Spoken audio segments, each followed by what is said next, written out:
Atlanta for the second time in 8 years, the mayoralty of the South's most influential city is likely to head to a recount. Fewer than 800 votes separated Keisha Lance Bottoms and Mary Norwood after local officials tallied more than 92,000 ballots that were cast in a runoff election on Tuesday, according to unofficial returns.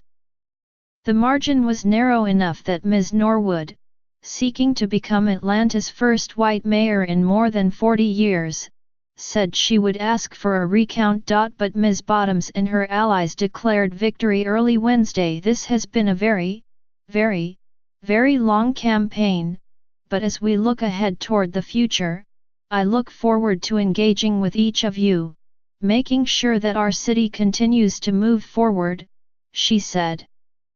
And for those who did not support me, I look forward to working with you as well because this is still a city for all of us.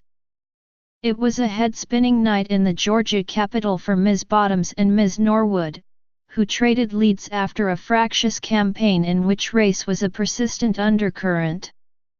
But the call for a recount lent it a surreal edge.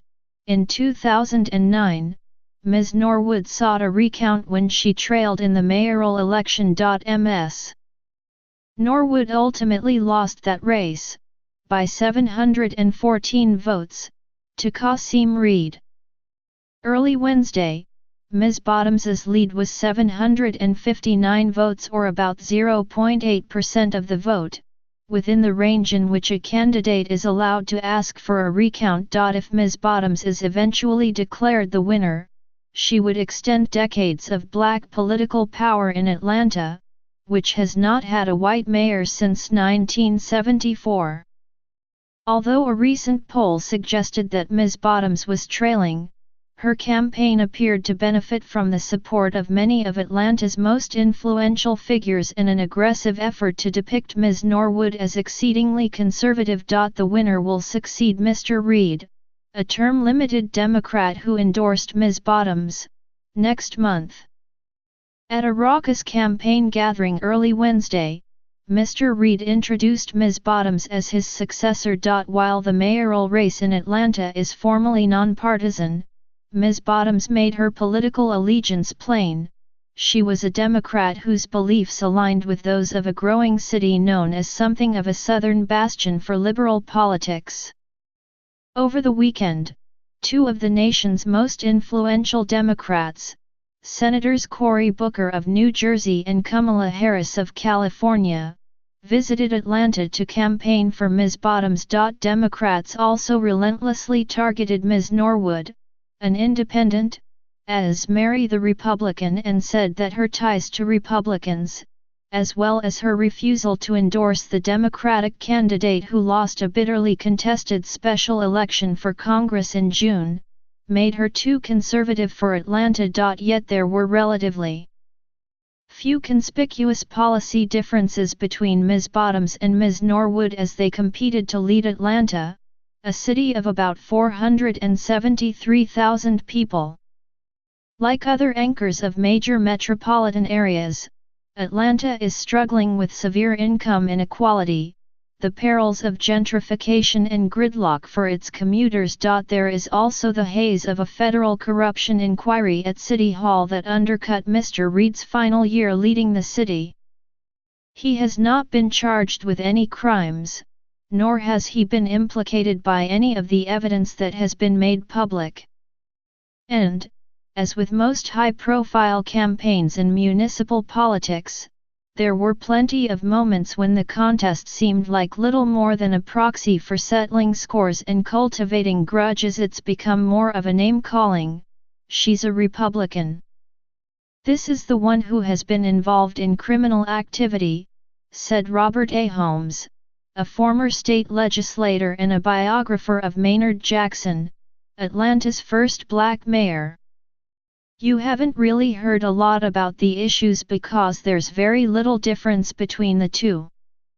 Ms. Bottoms and Ms. Norwood both tried to portray themselves as candidates who would serve all of Atlanta's 242 neighborhoods, from the wealthy enclaves near the governor's mansion to the area surrounding the federal penitentiary that once housed Al Capone. Indeed, Mr. Holmes said he believed that many voters saw the election as a referendum on Mr. Reed's tenure, which included the construction of a new football stadium for the Atlanta Falcons that cost about $1.50 billion.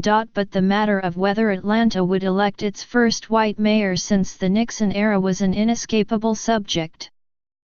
Most Atlanta residents are black, and the city is a national hub of black education, entertainment, and politics.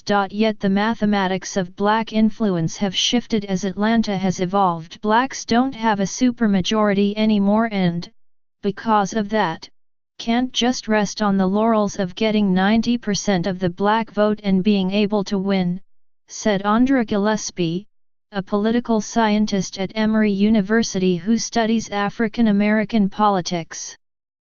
Black voters are still going to be really pivotal in deciding elections, but they're not the only group here. Especially in the campaign's closing days, race often seemed to be at the forefront. During a televised debate on Sunday, Ms. Norwood had to answer for her use of what Ms. Bottoms described as racially coded language, including the terms thugs and felons, when she was secretly recorded talking about her 2009 defeat. Ms. Norwood, who said the footage had been spliced and doctored after her appearance before the Buckhead Young Republicans, argued that she had been promoting the need for integrity in elections. Ms. Norwood also made her own appeals to the city's black voters, including a radio advertisement starring Shirley Franklin, a black woman who preceded Mr. Reed as mayor and backed Ms. Norwood in this year's election. Some people say that endorsement may hurt my legacy because I've endorsed a white woman over a black woman, Ms. Franklin said in a segment where she cited her efforts to advance civil rights and mentioned her work for Mr. Jackson. This election is about character, transparency and integrity, not race, she said. Both candidates mounted aggressive efforts to lure voters to the ballot box for an election day that was all but preordained to have a light turnout. Before the polls closed Tuesday night, pollsters and strategists watching the Atlanta contest said their surveys suggested that the city's attitudes toward race would prove as decisive as get out the vote efforts. It's a story of racial polarization, Professor Gillespie said. It's also a story of turnout.